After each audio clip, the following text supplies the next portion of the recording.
What's up, all my plant lovers? I'm Devin Wallien, and today we're going to be talking about growing jasmine. In particular, I have the Jasminum Sambac, the Sambac jasmine, Arabian jasmine, and this video is pertinent to this type of jasmine, but it also is pertinent to many other types of jasmine plants that we would be growing as both a sort of house plant indoors during the winter months and then bringing them outside in the summer months. So I'm here growing in Westchester, Pennsylvania, Zone 6B, and it's the beginning of May. I'm bringing my plants, some of my house plants, outside for the summer season, including my jasmine, and I need to repot this, so I thought it would be a great opportunity to give some background information about the plant as well as how to grow them. Now, these plants are in the Oleaceae, the olive family, and they are winter hardy down to zones 9. So if you live in zones 9, 10, 11, or 12, you can grow them outdoors all year round. But for the rest of us, we need to grow them inside in the winter time. And then once those nights start to consistently stay above 45 degrees Fahrenheit, that's when we want to bring them outside. Now, these plants are native to some of the warm, more tropical regions of Asia, a little bit closer to the equator, where they have year-round warmth. They have lots of good humidity. In those jungly areas, there's lots of leaf litter all over the ground level all the time. And as such, being near the equator, they have pretty consistent levels of sunlight all year round. And in a lot of its native areas, it has tons of medicinal uses. The flowers are one of the principal ingredients of the Chinese jasmine tea, and the oils, the essential oils from the flowers, which are why we grow these plants generally, have an incredible aromatherapy value to them and are used in fragrances all the time. And it is also one of the 3 national flowers of Indonesia. All right, so now that we have a little bit of background information, let's talk about how to grow this as an indoor-outdoor plant that is grown in a container. Now, the first thing to consider is lighting. Of course, this is a plant that needs great lighting. Inside our homes, during those winter months, it's essential that we give it a western or southern facing window. For those of us living in the northern hemisphere, if you're in the southern hemisphere, that would be a northern facing window or a western facing window. If they're not getting sufficient lighting, they'll generally not produce any flowers inside the home. And also you can get sort of this leaf curl action, which is what my plants are actually suffering from right now. A little bit of this leaf curl because they've been inside, ready to be brought outdoors for more sun. Now, once we bring them outside, you need to acclimate them slowly to the outdoor conditions and the outdoor intense sunlight. So I'm here in this covered porch on the north side of my house. I'll leave it here for a few days before transferring it to my back patio, where it will get a few hours of light in the morning time. Now, they definitely love that morning sunlight, but the afternoon sun can be a little bit too much for them. Definitely if you live where it gets really hot, really sunny in those afternoons, you want to give them a shaded location for the afternoon, but giving them some direct sunlight in the morning is definitely going to help them produce the most amount of flowers. And they should start to produce flowers quite quickly once we bring them outdoors and are giving them those outdoor conditions that they love. Now, the next thing that we need to consider is the correct soil substrate mixture. Now, as I was mentioning, they come from these warm, jungly regions that have, plant life all over the place, which includes lots of leaf litter on that ground floor. That creates a very rich soil for these plants in its native habitat. But at the same time, it's also a very well-draining soil that they are used to. So that's what we need to try to mimic. So my best recommendation is to get a bag of houseplant potting mix, use 50% houseplant potting mix, and then for the other 50%, do equal parts perlite, sphagnum moss, and orchid bark. That's going to create a mixture that has lots of nutrients, but it also has good drainage as well as water retention from the sphagnum moss. But even still, it is a good idea to give them supplemental fertilizer. I use my family's blend, Roberta's Bounty. You can find a link to this in the description below if you want to use some. This is a water-soluble mix, and I'll show you guys how to use it here in a minute after I repot it into its next container size. And I will use this about twice a month all summer long. Without sufficient nutrients, you may notice a little bit of chlorosis, a little bit of the yellowing of the foliage, which I am actually having right now, which means this guy, it needs some new soil. It's overgrown its pot, and it needs an additional burst of nutrients from that fertilizer. And that brings us to the next point. These do need something to be supported by. You need to give them something for them to climb up. Here you can see I'm growing them with these bamboo stakes, and this was great while my plant was small, but now that it's ready to go to the next size container, I'm going to be transitioning to a larger pot with this nice trellis situation. Now, if you do not give it something to grow up, it will just stop growing. You can see this guy, as it started to outgrow this bamboo stake, it continued to grow for a while, and then it started to just flop over, and now it's just kind of staying still and it's not growing any longer. They need to be touching something to grow up in order to inspire them to actually continue to climb. And before I repot this, the last thing that we need to think about is the watering situation. Since we're going to be using a great soil substrate mix, we'll typically water our plants about once every 7 to 10 days, allowing our plants to dry out between waterings. We never want to let them get like bone dry, but we also do not want them to stay really wet.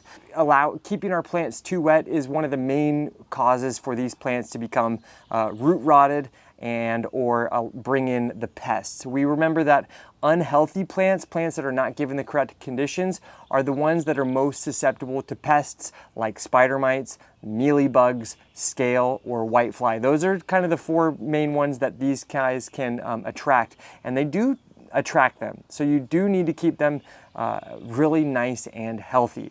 Now, as they do come from these jungly regions, a humidity tray can also be helpful.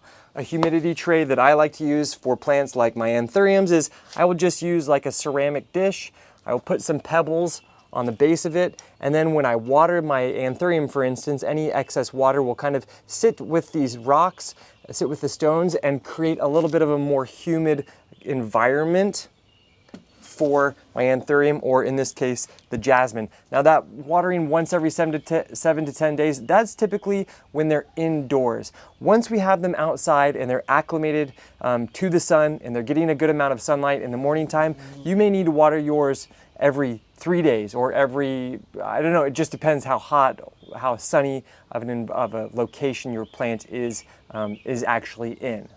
Now the nice thing about these plants is that they are technically a shrub because they create this nice woody structure at the base, and that provides a lot of nice structure. And it also, as the plant grows and matures, it will become woodier, and that's going to allow us to really kind of manipulate it, train it however we want. But at the same time, if it is getting a little bit too big for your container, for your space, they respond very well to pruning. Just simply take some scissors and cut away any growth that you do not find necessary or that you don't want on your plant. So don't be afraid to cut sections off. And the last thing before we repot it is that these are a non-toxic plant, so they are safe for all of our crittered friends like our dogs and our cats and birds or whatever sort of animals you might have in your home. So typically when we are repotting, we really just want to go to the next size container. My jasmine is in a 6-inch pot. Honestly, it would be best to go to like an 8-inch pot, but I'm actually skipping up to a 10-inch pot just because I really like this pot and it fits well with this trellis. And I know that I'm not going to keep mine too wet, and I'm also not going to plant it too deeply. If you are a little bit more on the novice side of gardening, the best recommendation is to just go up 1 size in the container, which means 1 inch wider on each side of the pot. So a 6 to 8 or an 8 to 10 inch is typically the best way to do so. Now, first thing I'm going to do is going to fill this guy up with my soil substrate.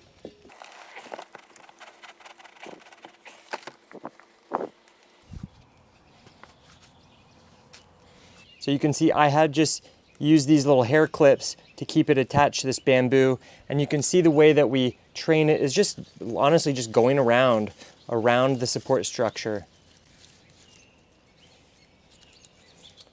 twining it around. But we definitely need to give it some help to stay attached to our support. We can just gently, ever so gently, break this root up a little bit.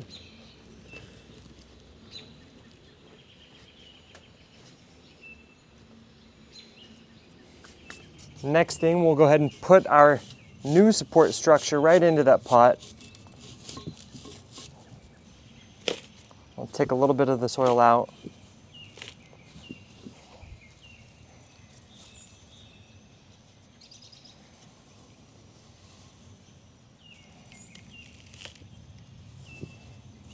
And then it is super important that you can see this line is going to be right in line with the top of the lip of our pot. That's a little bit too high.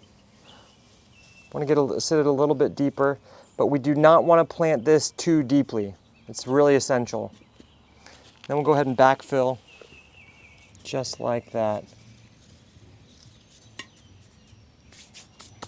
And then we will start to train it onto our structure, just sort of wrapping it around nice and gently.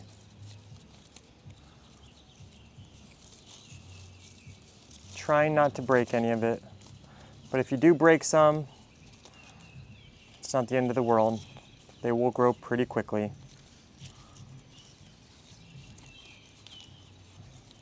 Oh, yep, you see I just broke that. It's okay. And if you need to hold some of it in place, I like to use this floral tape. It's really nice and flexible. You can find a link to this stuff in the description below as well.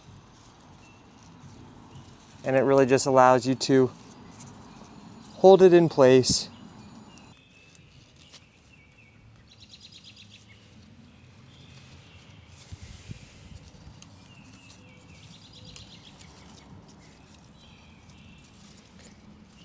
And since these guys grow so quickly, we really do want to loop it around as much as we can, or else they will quickly outgrow the support structure.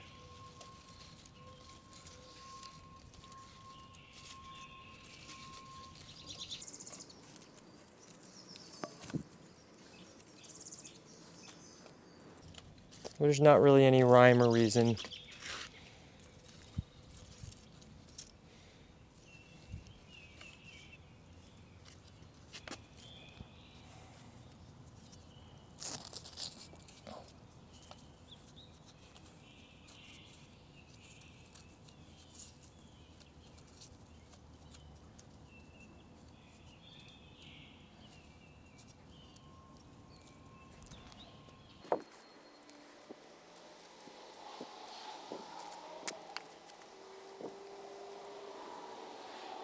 And then because we didn't really mess with the roots at all, we didn't cut any of the roots out, the roots are all intact, I feel confident that I can go ahead and give it some fertilizer right now. If you had to do any root pruning, or if you kind of pulled out some of those root materials, you would not want to use fertilizer right away. You would want to give it some time to really kind of sit in its new container before giving it fertilizer. But you can see mine needs some extra nutrients like right away. So that's why I like to use this water soluble fertilizer, which just mix just a little bit in with some water, stir it around.